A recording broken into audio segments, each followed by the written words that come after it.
Welcome to Live Daf, your online Daf Yomi Shir.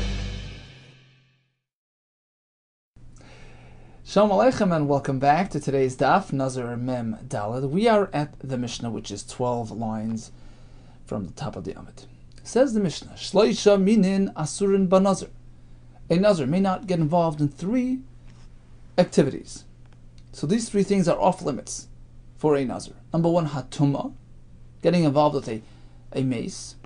Vatiglachas, shaving one's hair. Vayetzim nagefen, any vine products. So these 3 activities are off limits.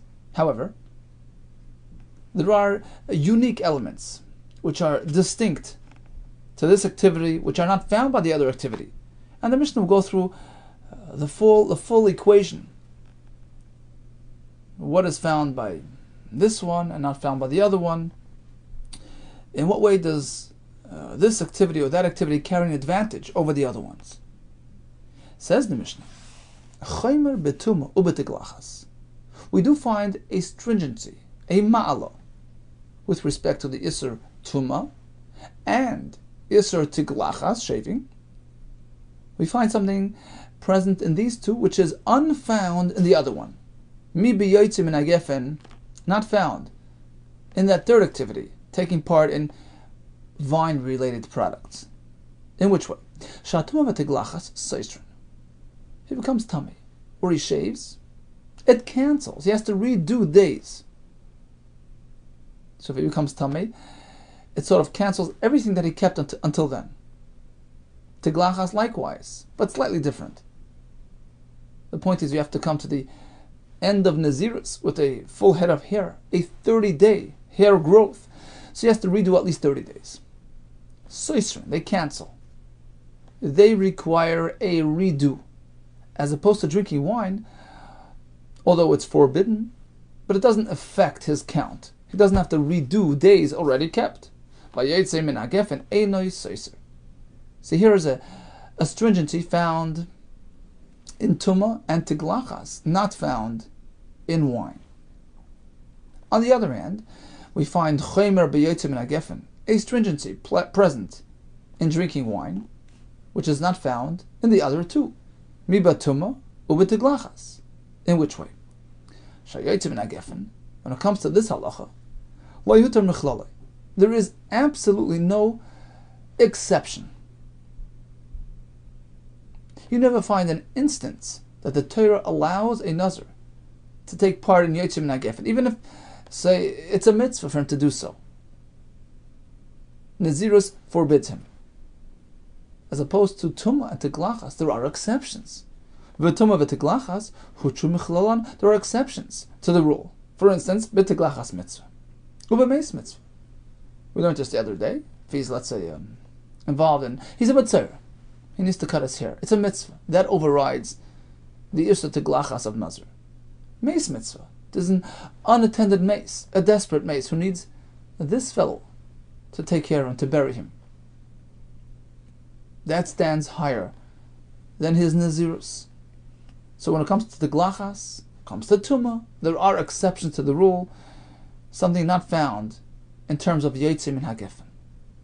Now within Tumah and Tiglachas, we find discrepancies. V'chaymer b'tumah, we find a chumrah in Tumah, mi b'tiglachas, not found in Tiglachas. How? Shatumah seseres sakol. We mentioned this before.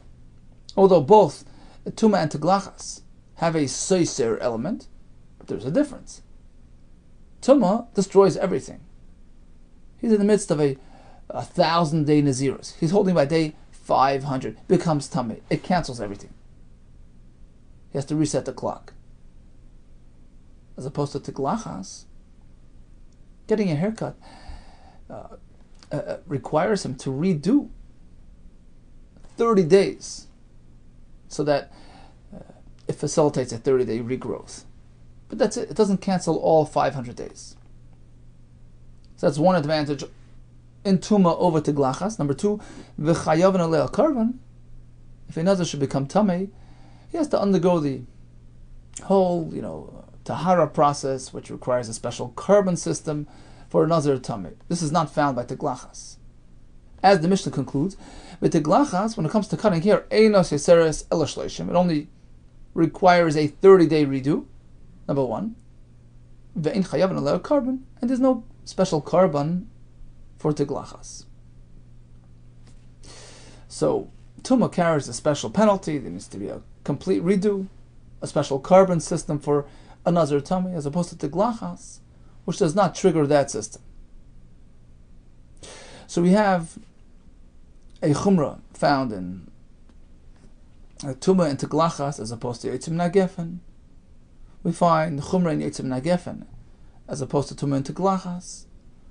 And we find a chumrah in Tumah over teglachas as well. Now the Gemara will sort of question these premises. We say that Tumah and teglachas have exceptions to the rule, as opposed to Yitzim and Nagefen, where you can't make an exception. Why? Who's to say? So perhaps by way of kal v'chomer, we can equalize things. V'tumah lo tutar michlala. Perhaps when it comes to becoming tummy, we don't have any leeway, no exceptions to the rule. Why would I say that? Kal v'chomer miyayin, because of a kal v'chomer from drinking wine. Uma yayin she'enes seiser. Look, drinking wine has that leniency. It doesn't destroy his nazirus. It's forbidden, but it doesn't affect his count, right? So despite the fact that it has that sort of leniency, still we make no exceptions. There is never an instance where we allow him to drink wine, even for a mitzvah.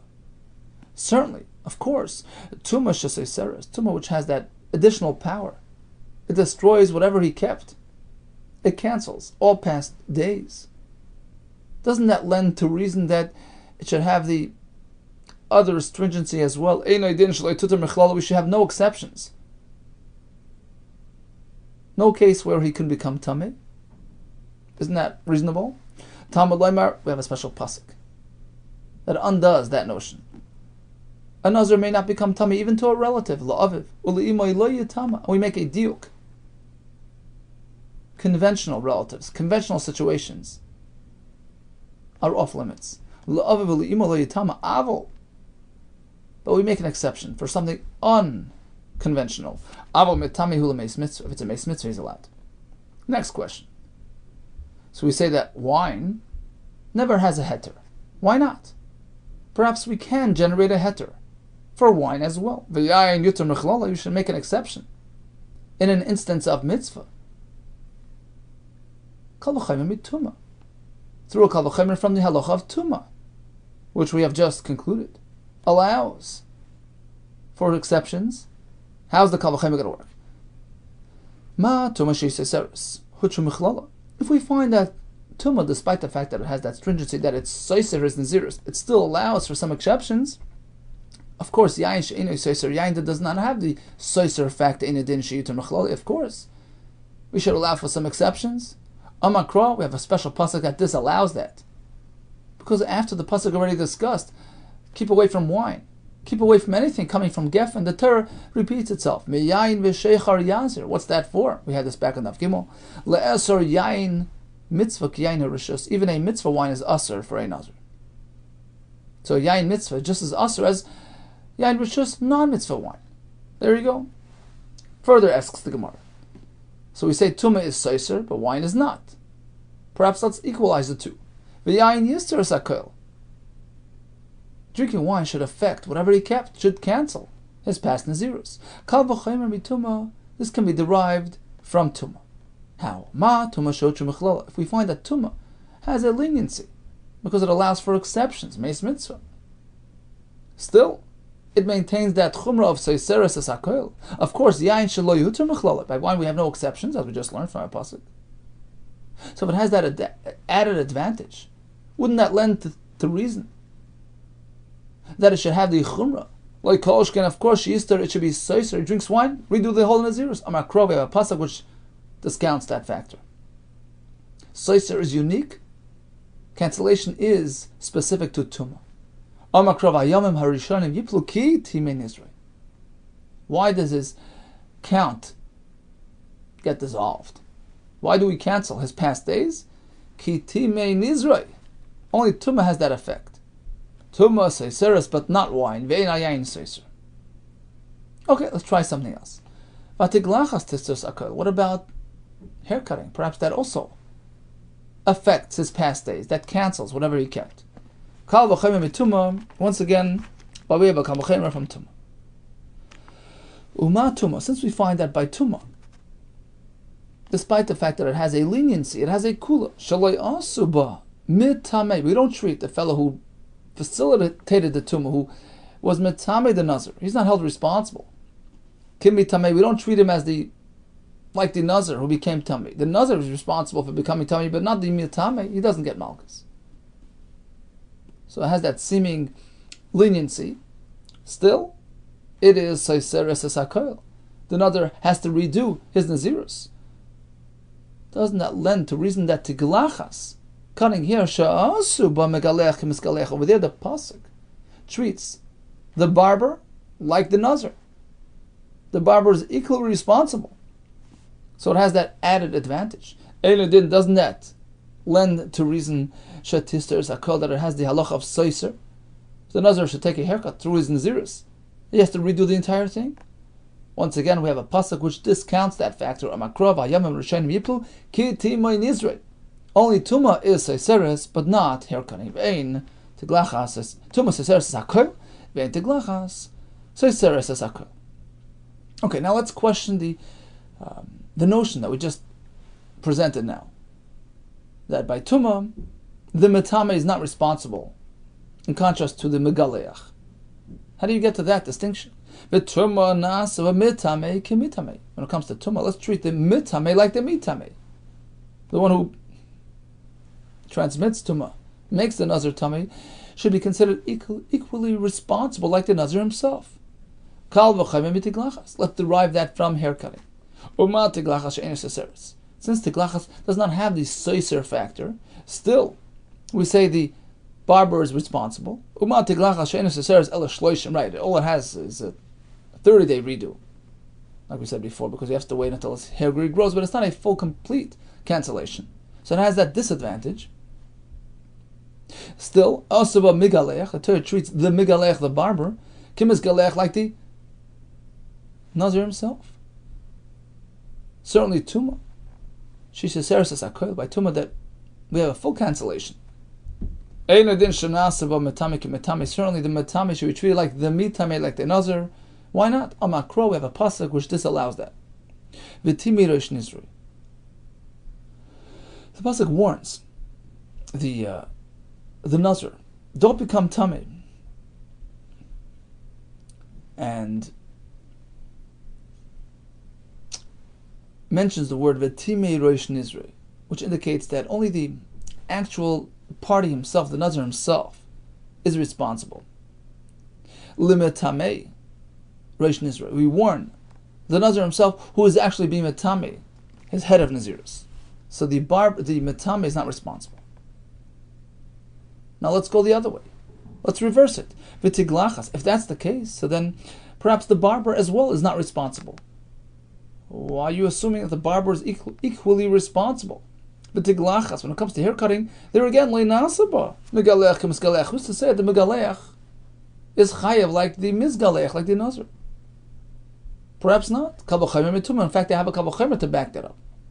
If tumah has the ability to be seiser, everything has that advantage, still we don't treat the mitame like the Nazir himself. Of course, tiglachas certainly tiglachas, which only has a limited seiser, it's only a 30-day requirement. Of course, doesn't that lend to think that that the migalech is not responsible like the misgalech? Amakro, we have a special pasuk that adds responsibility to the barber himself. The pasuk, in describing the isra of giluach, uses unique language. Instead of saying, don't take a haircut, the pasuk says like this: Amakro, tar, a blade, lo ya'avoir, should not pass over his head. Lo ya'avoir rishai. That's an all-inclusive expression. It can apply to the Nazir himself. It can apply to the barber who's facilitating it. Kari Bey, so we can sort of read it both ways. Lo ya'avir hu, the Nazir himself should not have a tar, should not bring a tar over his own head, and it can also be a reference to a barber. V'lo ya'avir le'acher, don't pass a tar over the other fellow's head. So it's applicable both to the barber and the Nazir. Continues the Gemara.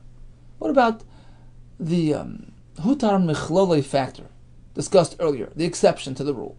V'tiglachas le'hutar michlole. So we say that Tumah has exceptions, Meis Mitzvah. Tiglachas has exceptions, Mitzvah. Why never has an exception? Why are you making that distinction? V'tiglachas le'hutar michlole, kal v'chamim yayin. Perhaps when it comes to tiglachas, there are no exceptions. Let's learn that from wine. Wine never has the halacha of seiser, so it has a kula. Still, there were never exceptions to drinking wine. There was never a heter. Of course, tiglachas sheseseres. When it comes to tiglachas, well, we have the seiser factor, at least in limited fashion. You have to regrow 30 days of hair. Doesn't that lend to think that there are no exceptions to tiglachas? We have a pasuk which clearly allows exceptions. Roishoy, Amarachman and Ziknoi, we had that a couple of days ago by the Mitzvah. It says, remove all your hair, including Roishoy and Ziknoi, and we had drashis. That the pasuk here is clearly allowing the Mitzvah to cut his hair, even though he's a Nazir, so we see that the Mitzvah overrides the Isser of Tiglachas of Nazir. But Tiglachas le'tista klal kavachayim miyayin. Perhaps, even if he cuts his hair, there should be no need to redo any days. Kalvachemir from drinking wine. When it comes to drinking wine, there are no heterim, no exceptions to the rule. Still, it doesn't affect his nazirus. Although it's asr, but he doesn't have to reset the clock. Certainly tiglachas, which has exceptions in the case of a mitzvah, so it has that leniency. Shouldn't we say that it certainly does not have a seiser factor? So he cuts his hair, did an isser, but he doesn't have to redo any days. The answer is simple logic. Be'inon gidol ser. Torah says at the end of Nazirus, he has to do a teklachas l'shem mitzvah. This fellow's head was shaved. Well, luckily he has no hair. So this lends to the reason that he has to regrow a 30-day growth, so that he can go and cut that hair l'shem mitzvah at the end of his Nazirus. Finally, we have another kasha. When it comes to wine drinking, perhaps a drink of wine should cancel 30 days. Learn from tiglachas. Since haircutting, despite the fact that it has exceptions to the rule, so it has that kula, still seseres, it cancels at least 30 days. When it comes to drinking wine, well, we know there are no exceptions to the rule. Certainly, doesn't that lead us to think that, yeah, it should have some effect on his Nazirus Sheyistar. It should cancel something. Maybe 30 days. Says the Gemara, you're comparing apples to oranges. The whole point of waiting 30 days after a haircut is simply to have his hair grow back, to facilitate a tiglachas mitzvah.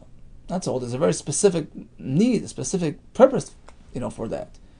As opposed to drinking wine, which doesn't affect his hair. And Gabi Yain, even if he had a drink of wine, his hair is still there. There's no reason to have a 30-day seiser. There's no reason to obligate a 30-day redo. Okay, that concludes this segment of the Gemara. We had a Mishnah delineating 3 activities which are asr and the unique elements found in each one, perhaps not found in the others. We have Tumah, Tiglachas, and Yitzim Nagefen. What's unique to Tumah and Tiglachas? They are seiser. Tumah completely seiser, and Tiglachas 30-day regrowth required, as opposed to Yitzim Nagefen, which is not seiser. The Yitzim Nagefen has no exceptions to the rule, as opposed to Tiglachas is mutter by mitzvah, and so is Tumah. Tumah has an advantage over Tiglachas because it's seiser the entire Nazirus, plus there's a carbon system for Nazir Tameh, as opposed to Tiglachas, which carries none of these factors. We have one more difference between Teglachas and Tumah, as opposed to Tumah, where the Mitame is not responsible. Teglachas has a special pasuk, Tar Yavar al Reishoy, telling us that even the barber is fully responsible for that haircut. Okay, once on the topic of the Teglachas Tumah, so the Mishnah now will lead us through the steps of the process. A Nazir became tummy. What happens now? Tumas Meis certainly requires a full Tahara process, at the end of which he's ready to restart his Nazirus. Teglachas Tumah Ketzah. So how does he do this Nazir tummy process, which involves Hazah of the Paraduma, because of course he became tummy Meis. So the Hazah on the 3rd and 7th day, then he has a Tefillah, then he has Giluach, and then he can bring his Karbanes, 2 birds and an Asham, and then he can restart his Nazirus again. Teglachas Tumah Ketzad, how do we go about this? So he became tummy today. On day 3 and day 7, he gets sprinkled with the Ephar Paradum. Okay, that addresses his Tumah. On day 7 he shaves. He's toivel. He waits until sundown, hair of Shemesh, until the day is gone. And on the following day, day 8, maybe Karbonis Bishmini, he brings his Karbonis, and then restarts his Nazirus. What happens if he deviates? He procrastinated. Vim Gilach Bishmini. He only took his haircut on day 8. Maybe Karbonis Babiyah. Okay, no loss of time. He can bring his Karbonis on that day. We're speaking that he did the Hazah properly on the 3rd and the 7th day. On the 7th, he went to the mikveh. He had a hair of Shemesh. And the Chiddush here is, even though he didn't do Teglachas on day 7, the day that he was supposed to do it, he waited until the next day. Doesn't matter, it doesn't delay things. That's Rabbi Akiva's opinion. I don't understand. Why wouldn't he have to wait an extra day? Now, Ma Bein Zel Matzera, can you please tell me the difference between this fellow, who takes his haircut today on day 8, and right away brings his Karbanes, as opposed to Matzera,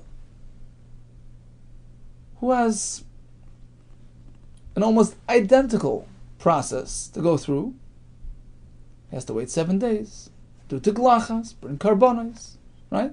And over there we say that if he fails to do his Teglachas on day 7, he has to wait an extra day.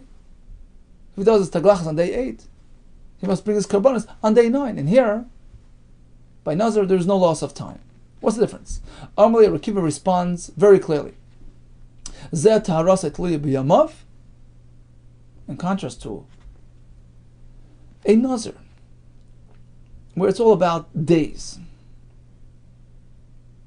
As long as he went through the 7-day Tahara process, and he was table on day 7, and he did hair of Shemesh, come day 8, he can just do everything at once. Teglachas and Karbanis. Because Teglachas is not really part of his Tahara process. It's the days that bring Tahara. He's a regular tummy mace. He waits 7 days, he's finished. Teglachas is just another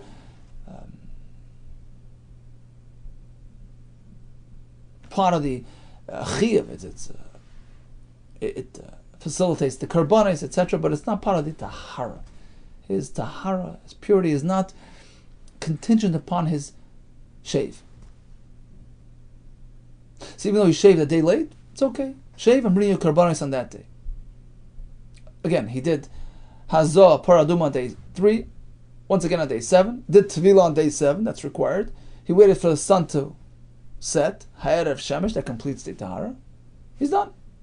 Next day, just do the haircut quickly and then bring the Karbanis. As opposed to the Metzora, where the Teglachas is an integral part of the Tahara process.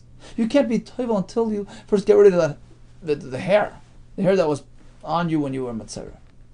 Metzora Taharasa, his Tahara, is Tluya B'Teglacha, is dependent upon his Teglachas. So if in fact he shaves on day 7 the way he's supposed to, that enables him to be Toivel, hair of Shemesh, next day Karbanis. But if he waited for his Teglachas until day 8, it's only then that he can be Toivel and then have hair of Shemesh, and Karbanis has to wait until the next day, when he's fully tar, day 9. Ve'ene may be carbon, and the Mitzvah can't bring his carbon until he's fully tar. Elam Kain Hayamur of Shemesh, till he waits until Erev Shemesh, sundown, day is over. So in this case, he has to wait until day 8 is gone, and Karbanis on day 9.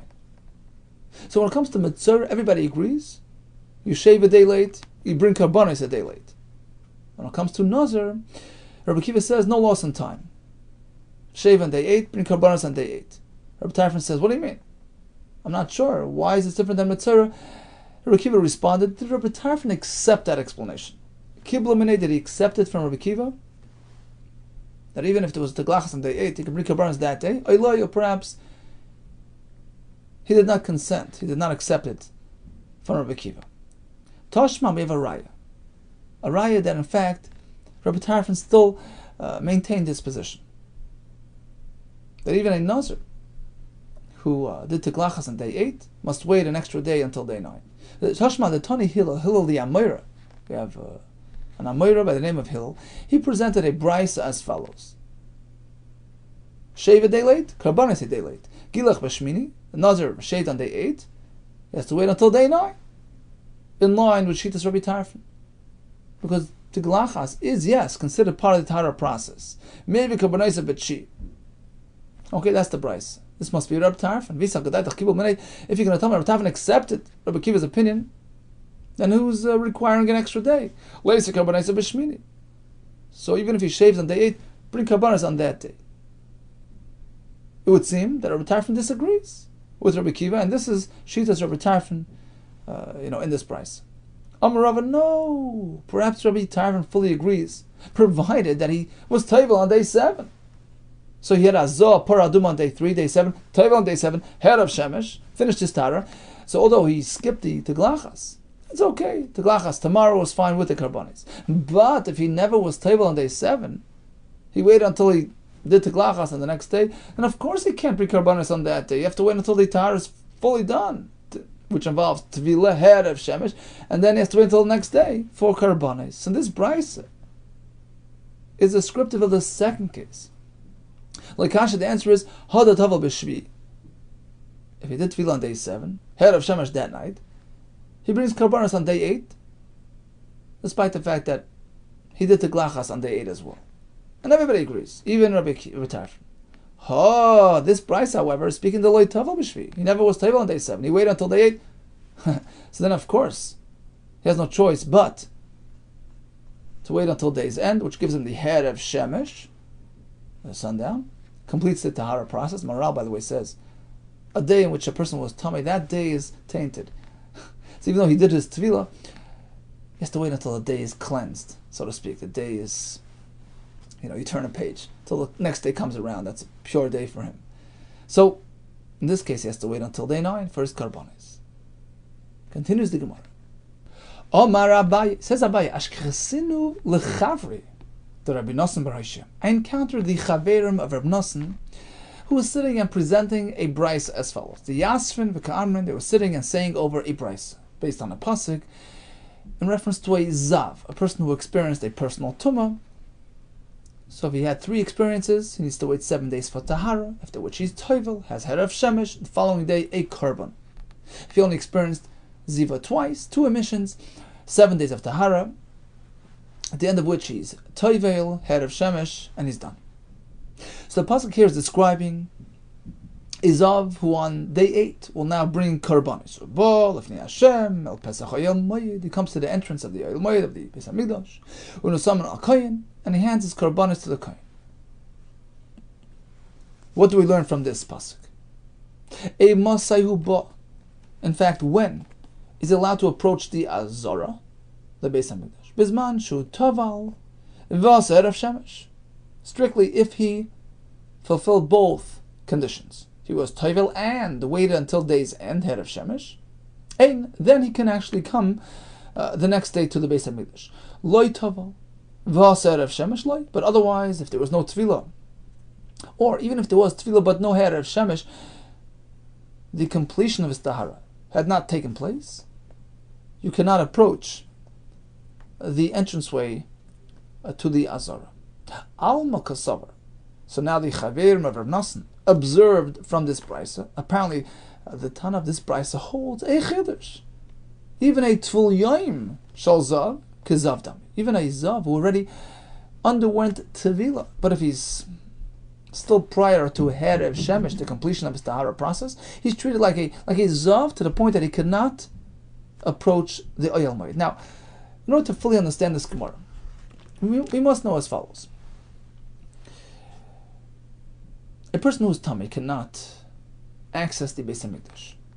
However, depending on his level of tumah, there are corresponding boundaries in terms of how much he can access and how much he can't. So let's go back to the Midbar. There were three levels.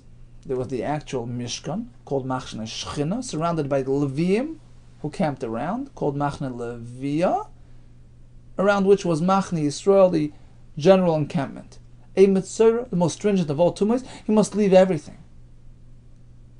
Mechutz LaMachne Mishavai, outside all three Machnes. A fellow who's just a Tmei Meis, touched something Tamei, cannot be found in Machne Shechina, but can access Machne Levia. A fellow who had a personal experience, Tumah Hayotze Migufay, he himself generated the Tumah, he had an emission, he's a Zav, etc. He must stay out of Machne Levia as well. He can be found in Machne Yisrael. A Zav fits this category. He cannot be in Machne Levia. Here comes a Chiddush. Even though he's a Tvul Yaim the Zav, he already was Teivel, but he did not experience Herev Shemesh on his seventh day. Tvul Yaim the Zav, Kezav Dami. He maintains that more stringent classification of Tumah. He cannot access Machne Levia. Now in Yerushalayim, so Yerushalayim was considered Machne Yisrael. Machne Shechina relates to the Heichal Kodesh HaKadoshim and the Ezras Yisrael, where the Mizbeach was. Machne Levia relates to the area ringing around that. The Ezras Nashim, the Harabayis. The fact that the Torah says that a Zav can only access the Pesach Oyel Moed, the entranceway to the Azara, before the Azara, which is still the Ezras Nashim, which is still Machne Levia. He can only do that on day 8. When he's ready for his Kabbanis, indicates to us that prior to that, for instance, day 7, even post Tevila, he's still treated like a Zav. Since he did not have Herev Shemesh, which completes the process, he cannot be found in Machne Levia. That's a Chiddush. You would think that once he's Teivel, he sort of removes that layer of Tumah, and now he can just come to Machne Levia. No, he can't. Amin Elohein Ano. This is Abaye responding to the Chaverim of Rabbi Yeshua. You know what? I have a notion that you're perhaps misunderstanding the Brisa, because I have a kasha. Elamiyata. If that's the case, let's take a look at a similar situation, a similar pasuk. Gabi Nazir, Tummy. You have a Nazir who became Tummy. Nami, there as well. What does it say? Tichsiv, pasuk describes him bringing his karbonis on day 8. So he had the Tahara, Tvila, Herev Shemesh. On day 8 he brings his karbonis, which seems to indicate the same. That only on day 8, when he's done, completely done his Tvila and Herev Shemesh, can he approach the Beis HaMikdash. So there as well, will you adopt the same understanding? When can he approach? Bizman shetoval va'asa Herev Shemesh? Only after Tvila and Herev Shemesh? Can that be so? Of course it cannot be. You see, because Michti, let's take a look at what's going on. Shari Niknar. Where's the Nazir looking to come to? Shari Niknar. That was the gateway between Ezras Nashim, which was outside Ezras Yisrael, which is Machne Levia. That would take you into Machne Yisrael, which is Machne Shechina. Shari Niknar, the actual entranceway, was not considered Machne Shechina. Heicha Kaiman, where is it situated? B'Shar Levia, at the edge of Machne Levia, which is still within Machne Levia. Why can't a Nazir be in that area? Why does he have to wait until day 8 after he's done his Tefillah and Erev Shemesh? According to your way of interpreting the pasuk. Tanya, there will be no issue with the Nazir even while he's Tamei. Forget about after Tefillah and Erev Shemesh. Even while he's Tamei, he can access Machne Levia. Tanya, the Brisa clearly says so. Tmei Meis. A person who touched the mace, you can be found on Machan Leviyah. Not only a person who was associated with a mace, even a mace itself can be brought into Machan Leviyah. We find that Moshe Rabbeinu looked after Atzmais Yosef in his place in Machan Leviyah. Where did he take Atzmais Yosef? Imai with him. My Imai, what does Imai mean? Imai B'chon Etzasai, Imai Machan Leviyah. With him in the same locale, within the boundary of Machan Leviyah. So your understanding of the pasuk by Zav would not hold true by Nazir Tummy. It's clear as day that a Nazir Tummy, even when he's still Tummy, before his Tefillah and head of Shemesh, can come to Machan Leviyah.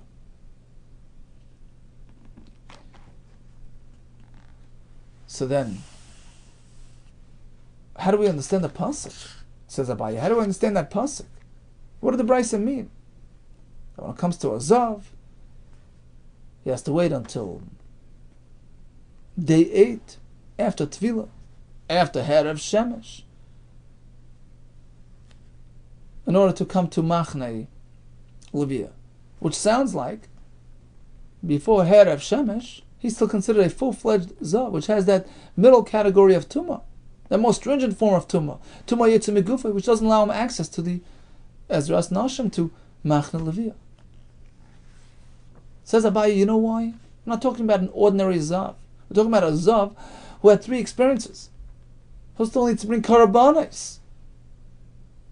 So, both factors combined. A, he's still on day 7. He did Tefillah but no head of Shemesh, so he's missing that. Phase 2 of the Tahara. B, on top of that, he still needs to bring Karbanis the next day. He's Mechusar Kippurim, he's lacking Kippurim, the Karbanis, which sort of complete his Tahara process. It fully removes and cleanses him of that Ziva experience. So both factors combine. Yeah, now we understand why he can't be in Machan Leviyah. But that's unique to a case of a Zav who had 3 experiences, not 2. 3 experiences, which, on top of the fact that it made him tummy, it requires a carbon. So, this diuk, this halacha of yours, this bryce that you presented, applies strictly to that type of case. Elon Rabbaye, Tvul Yam Shel Zav Lav Kezav Dami. That's Teisus Gersa. A typical Zav who had 2 experiences. He waits 7 days. He does Tefillah on day 7. Even if he has not yet waited for sundown, his Ziva is sort of dissipated. He's no longer considered that higher level of Tumah. He can come to Machnei Leviyah. But still, in a case where it's a triple experience Zav, which requires Tefillah, Herav Shemesh, plus a carbon on top of that, now we can fully understand why he can't come to Machnei Leviyah until he's finished. He's lacking kapara, on top of the fact that he's not yet head of Shemesh, because it's day 7. Lo Ya'il, he cannot approach Machnei Leviyah. So according to Abaye, this restriction only applies when you have 2 factors working against you. You're totally not finished your kapara or your tahara. A Zav who had 3 experiences. He's on day 7, he did tefillah, but he still needs hair of shemesh. Number 1. Number 2, karbanis the next day. He can't come to Machnei Leviyah, but a standard Zav had a double experience. He waits 7 days, does tefillah, even before hair of shemesh, he's no longer considered truly tamei, and he can come to Machnei Leviyah. And now says Abaye, let me explain to you how that Tana of that Bryce, in fact, learns this halacha from that pasuk. Again, the chiddush here is that even though he already was toivel, so his ziva sort of dissipated, but since he still has 2 things outstanding, 2 stages, 2 phases of kapara, of tahara, which were not yet executed, he must stay away from Machnei Leviyah. So typically, a mechusa kapara, let's say a Nazir, etc., who needs to bring a carbon, he will stay out of machna shchina. But the chiddush here is that if he's lacking head of shemesh plus a carbon, he must stay back a step further. He must stay out of machna levia.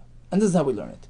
Viva machna levia koi. You see, the pasuk says on the 8th day, he'll go to Pesach Oyel Moed. Pesach Oyel Moed is typically a reference to machna shchina, the interior portion of the Beis Hamikdash. But he's not going there. Viva machna levia koi. In any case, he's not going to inside the machna shchina. Any fellow before his karbanis are brought cannot find himself a machna shchina. So why does the pasuk make a reference to Pesach Oyel Moed, which sounds like he's going to machna shchina? He's standing in machna levia. Vi machna levia kai. Amai kakar le Oyel Moed. Why does the Torah refer to it as though it's Oyel Moed all the way inside? To tell you a chiddush, to teach you a lesson. Lememra, to teach you as follows. Mahasam, just like in terms of machna shchina, we all know mechusa kapara loy. Any person, not only himself, any person that needs cannot find himself in machna shchina, like a yoledis, a mitzvah, he's lacking kapara. Don't find yourself in machna shchina. Mechusa kapara loy ayel. You can't access machna shchina if you're mechusa kapara. Likewise over here, where he's lacking two things: A, kapara; B, head of shemesh, and both are required for the completion of his tahara process. Afna machna levia nami. Likewise, there is a restriction when it comes to machna levia in this specific case. Mechusa kapara le'ayel. This fellow, who is number one at tvul yaim, number two also lacking kapara, don't access machna levia. So again, this is something unique to our case. V'hasa menolan. And in fact, how do we know this general halacha that a mechusa kapara doesn't access machna shchina? The sanya tame yia l'rabis tvul yaim. Pasuk says a person who touched the mace, his tame, don't go to the Beis Hamikdash. Tame yia, it's extra. Even a tvul yaim should not be in the machna shchina. Then the next words in the pasuk, oid tumas abai, his tumah is still lingering upon him. What's that referring to? L'rabis mechusa kapara. And Isha gave birth, or a mitzvah. In all these cases, if there is a kapara required, then don't find yourself in the machna shchina. So mechusa kapara doesn't access machna shchina, but machna levia, that's okay. As opposed to a fellow who's still a tvul yaim plus a mechusa kapara, he must stay back a step further out of machna levia. But this all pertains to a zav, as opposed to a nazir. The Farshim explain, he can come to machna levia even before his kapara. Why? Even if he's not yet done his tahara, even if he's still a tvul yaim. Why? Because over there are no two factors outstanding. Even though he must bring a carbon, but it's not completing his tahara. The carbon is just a sort of trigger to facilitate the new count of Nazirus. So he's treated differently. So bottom line is like this. A tamei mace, or even a fellow who's a mechusa kapara, still needs to bring his carbon to complete his tahara process. Stay out of machna shchina. But you can be a machna levia. But if there are two factors still outstanding, which would allow you to complete your kapara, so he's still not, he wasn't head of shemesh, he didn't have his sunset after the tefillah, plus no carbon yet. Since we have two factors outstanding, the pasuk tells you, you must stay out of machna levia as well. So for instance, the zav, or the mitzvah, all these individuals who have that tumah, that personal tumah, and they're still not done. Although they were teva, but there was no head of shemesh and carbon, stay out of machna levia.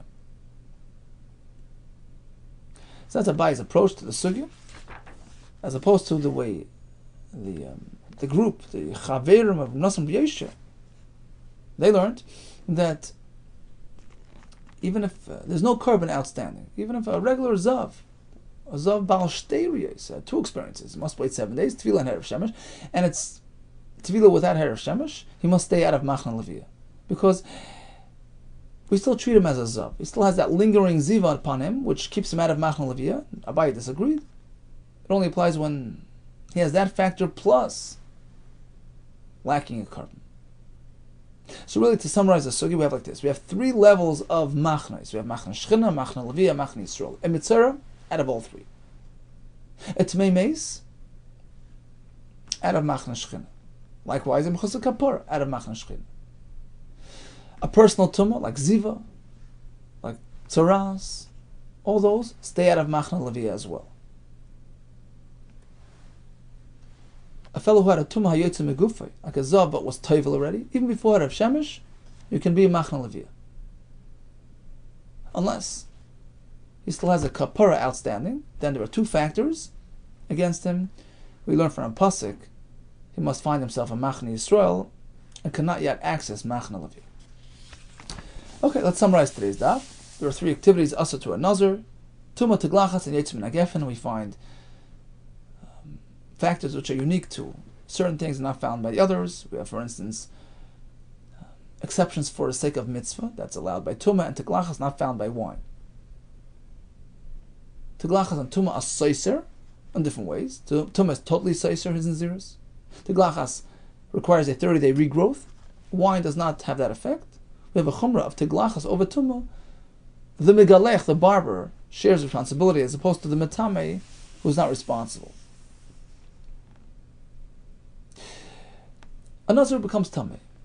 Is very similar in his process to a mitzvah. Both cases require a 7-day wait, after which there's haircutting and karbanis. Typically, a mitzvah waits the 7 days, does teglachas on day 7, toivel Erev Shemesh, day 8 is karbanis. If he waited teglachas only day 8, must wait, because his tefillah must come after teglachas. So you have teglachas, tefillah, Erev Shemesh, next day is karbanis. When it comes to a Nazir, teglachas is not vital for the tahara process. It's only facilitating the next count of naziris. So in this case, even if he procrastinated, so he did 7 days, toivel on day 7, Erev Shemesh, and only did teglachas day 8, the Gemara tells us that he can bring his karbanis on that day. Typically, we know there are 3 levels of kedusha: machna shchina, machna leviyah, machna Yisrael, and we learned about various levels of tumah and who belongs in which machna. All the best to you and hatzlacha rava.